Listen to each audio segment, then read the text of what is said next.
The truth always comes to light. And as you can see, it's daytime. The light has come. As many of you know, I have this channel that centers around me living in a vehicle. At first a car, and now a van. And I get a lot of comments of people saying things like, you don't actually live in that van. And I got the same kind of comments when I lived in my car. And you know what? Those people were right. I don't actually live in my van. There, I said it. I don't live here. I drive out to this desolate desert where the nearest major city is 3 hours away to film the morning shots of my van. Then I drive 3 more hours back to my mansion in LA, have a lovely lunch prepared by my chef, and then I drive 3 more hours back out here to the desert to film the night shots. And then I drive back out to my mansion again because I'm actually really rich. This is a set. Oh yeah, and all these other people in my videos, they're paid actors. I'm paying them.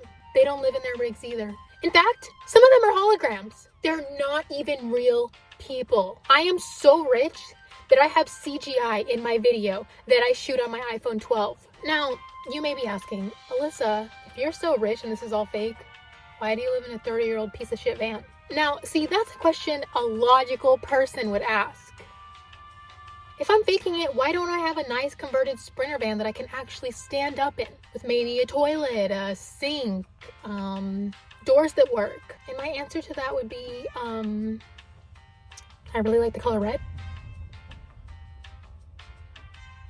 Paid actor hologram back there. My God, these CGI is getting out of control. No, you caught me. I'm faking being homeless for clout. I'm trying to get famous for living in a vehicle, even though I don't actually live in one. Even though there are way easier ways to get YouTube fame, I chose the hardest way because I'm a warrior. A rich, slimy, schemy warrior. Hashtag van life.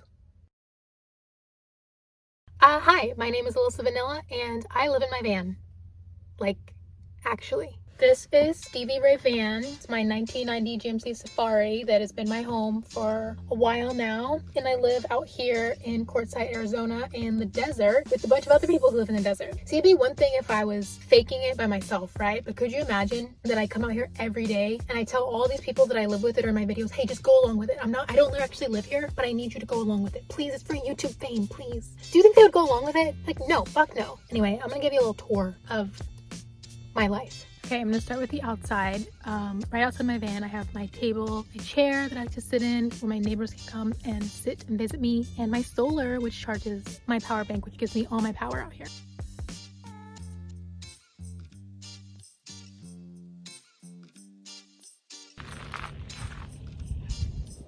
Here's our bathroom.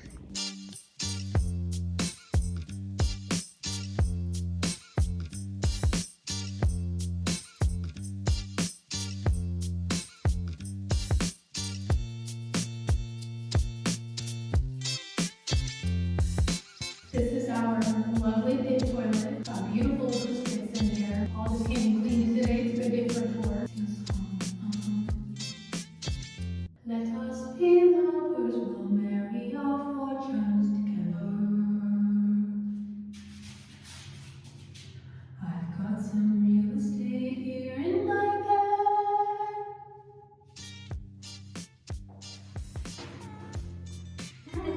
It's pretty much always windy out here. I'm trying to find my paid actors. I don't know where they went. All right, we're going on a little field trip since all of my actors decided to go on break right now. I don't know where anybody's at. If they're all in town, we're going into town too, honey.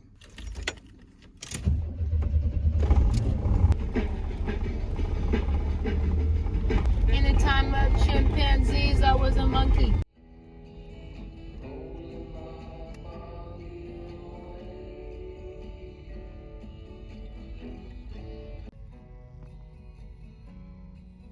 Our first stop in town is the finest eatery in all of Quartzsite.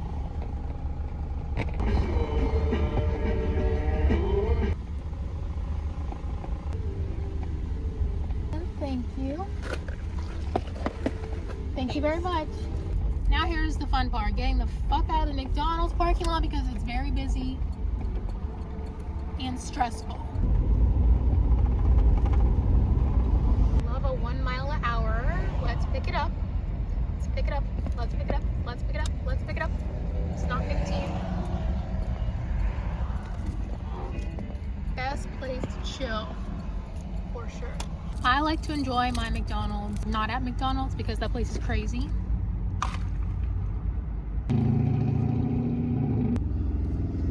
Now we people watch.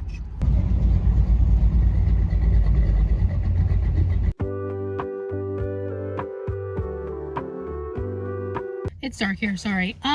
January is the busiest season for Quartzsite because there's a bunch of meetups, there's the RTR, there's a lot of snowbirds. Come here, and I think my patience is gone. The driving has gotten terrible. There's people everywhere, almost bumping into each other, crashing into each other. I don't get it. Anyway, I'm about to take y'all to the grocery store where I get all of my weekly rations. We have 2 grocery stores in town, mostly just one. It's basically just this one. This one has real food. The other one's like desserts and a deli, which I love too, but we're here at Roadrunner Market.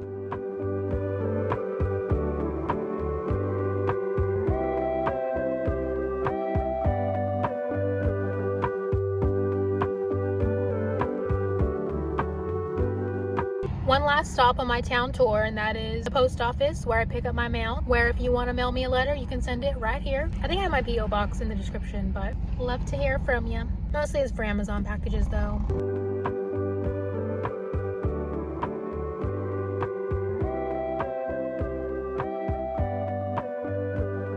It's a lonesome feeling when you're traveling down a lonesome road, down a lonesome road.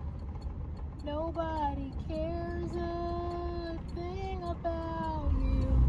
It's a heavy load, it's a heavy load.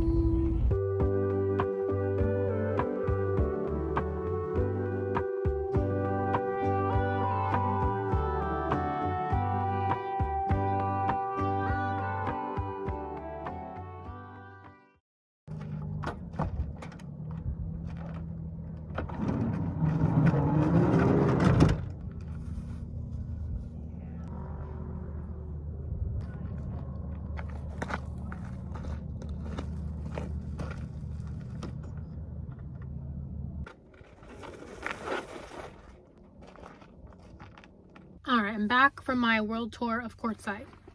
I mean, that wasn't Quartzsite, that was Hollywood. This is a big set that I designed for my van life videos. There's the top to this.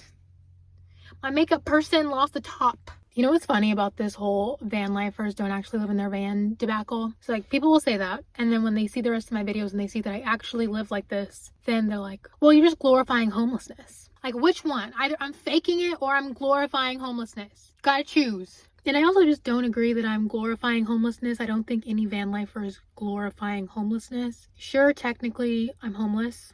I've said that like a billion times. Rich backpackers who travel across Europe are also technically homeless, even though some of them are millionaires. There's van life millionaires that are van lifing around in $100,000 vans. I think certain lives, regardless of what people are doing, can be romanticized. Any lifestyle can be romanticized. Whether you're a vagabond traveling on foot, or a van lifer, or just somebody who lives in a normal house, live on a cottage, live in a farm, live in a cabin in the woods, you live in a cave. I think there's ways to romanticize any life. What else? While I'm on the topic of grievances, I've been hearing lately, your thumbnails are clickbait. As somebody who grew up with the internet, grew up with YouTube when it first started, I've always known the definition of clickbait to be doing something in the thumbnail that doesn't actually happen in the video. So like, if I had stuffed my shirt and said, I'm pregnant in the thumbnail, but then watched the video and I was like, I got a puppy. That's what I know to be clickbait. This video, I guess you can maybe call it clickbait because I do live in a van. I would consider this more of a parody. But, you know, if someone wants to call it clickbait, I can handle that. What I didn't know was considered clickbait was just being attractive in a thumbnail. I didn't know clickbait was being sexy. You know, I'm sexy in real life too. So sometimes if I take a picture, maybe it looks sexy, but that's because that's what I look like. If clickbaiting is just being sexy, then I'm out here baiting every day. Just like you men who are battling your inner afflictions with your right hand every day at 7 p.m. I'm sorry, I haven't had my coffee today. I haven't had my coffee today because I don't drink coffee.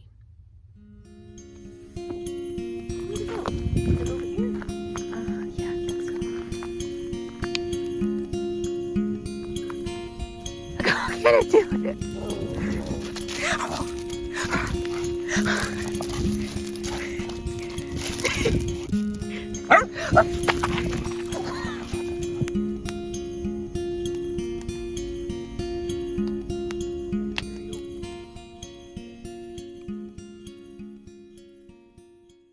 Albert, how much am I paying you to be here? $1 million. Oh, I'm a good boss. Do you like working here? Yeah. And Nancy, do you like working on this set? I do. Do you feel like I pay you enough? No. Are you gonna organize a labor union against me? Possibly. How much am I paying you to be here? Not a damn thing. Yeah, nothing. Why? Who's paying? Who are you paying? have you noticed that I leave every night and I come back in the morning and my van is gone the whole night? No. These are actually CGI robots. They're not real dogs. I asked Elon Musk to build me hyper-realistic dogs. As you can see. Oh, yeah. Yeah. That looked really realistic.